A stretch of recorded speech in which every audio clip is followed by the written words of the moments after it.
Hey everyone, and welcome to Tuesday at 1 o'clock. Today we're going to talk around a couple of strategies that leaders can use that they can implement to be able to lead effectively during COVID-19. My name's Kylie Butler and I'm part of the team at Christian Coaching Institute and have been a part of coaching and training coaching leaders for the last 10 years.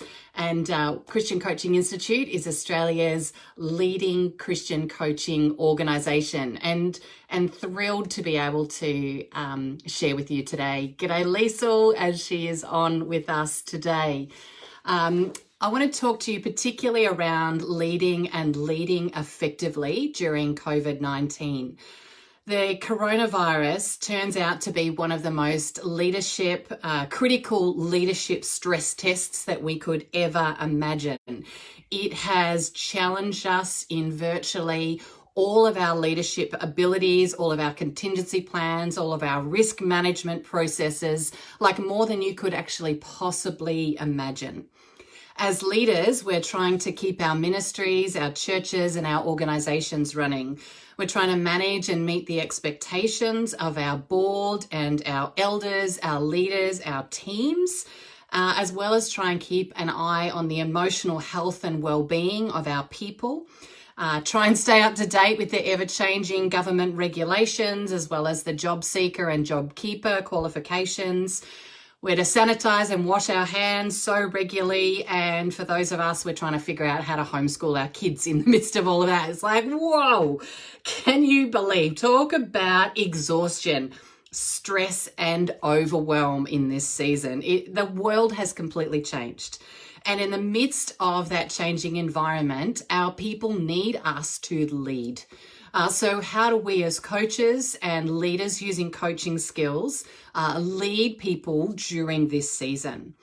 You know, Gallup has just recently emerged some research. Actually, it's research from 2015, but they've brought it into new light to look at it in light of COVID-19. And so it's kind of resurfaced with some new insights in that. And it looked at 4 different areas of followership.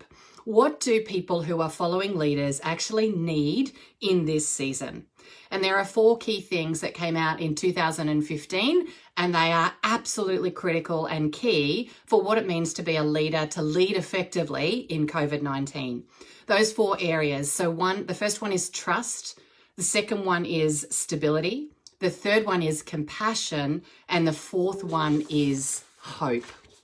So let's have a look at this first one, which is trust.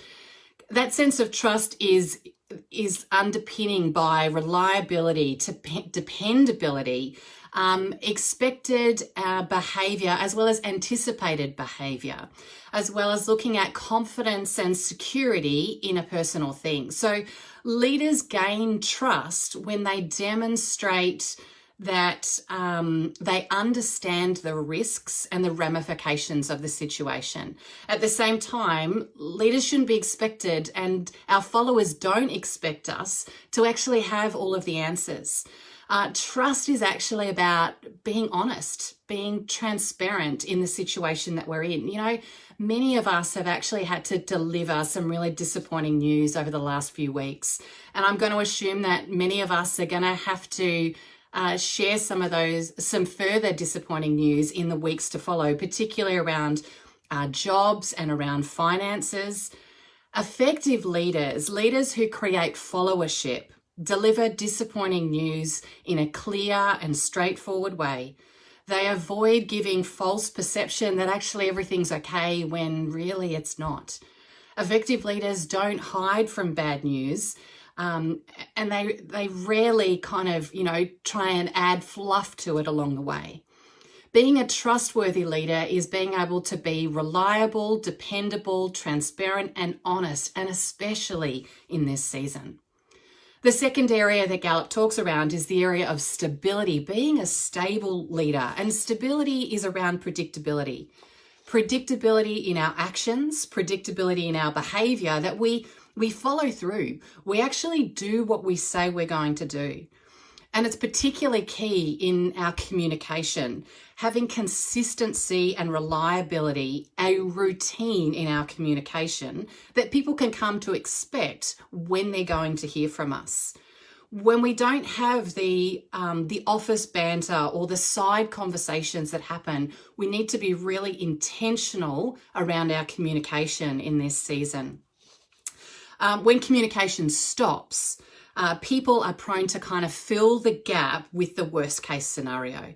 So just keep the communication going the whole time.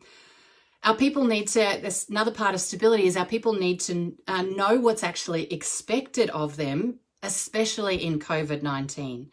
That they have the materials and the equipment that they need in order to be able to do the job that we've asked them to be able to do. It's around transparency, especially around vision and financials in this season, even when it's bad.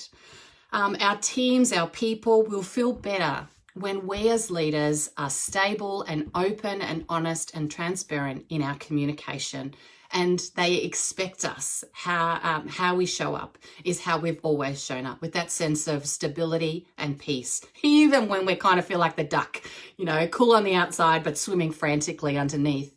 But we need to be honest and transparent with our team and actually let them know, you know what, hey, I'm not doing so great today.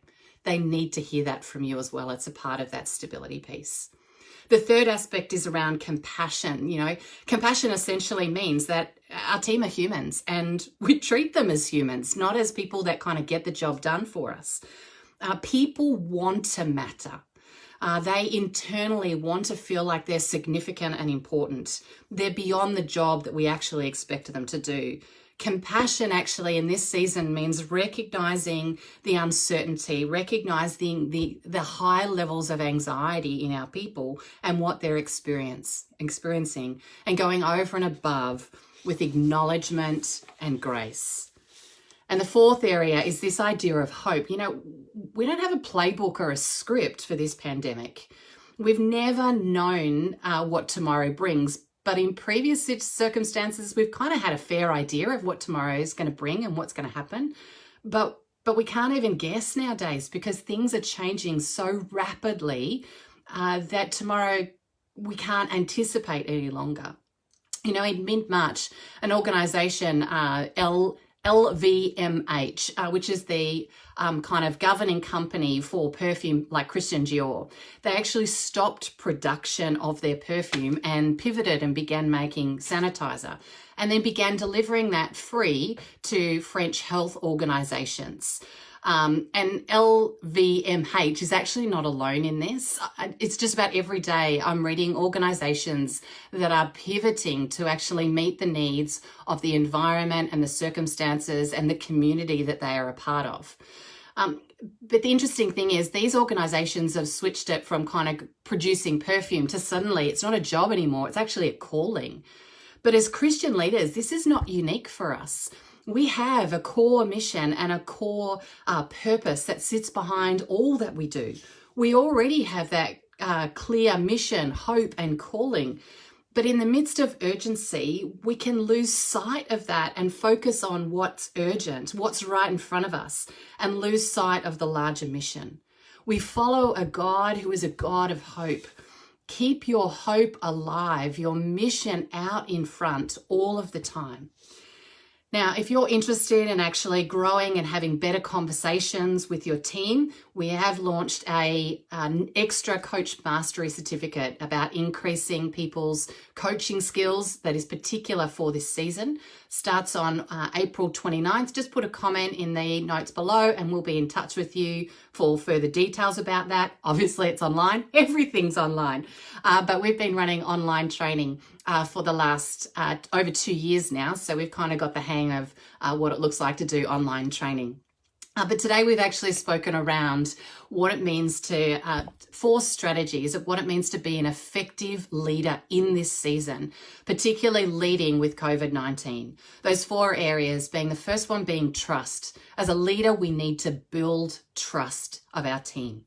The second one is around stability. How do we build predictability? How are we showing up? Are we predictable in our actions and our behavior in the way that we show up?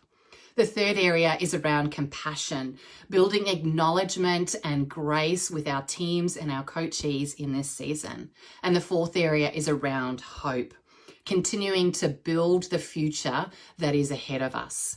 So hopefully that's been helpful for you today, and see you next Tuesday.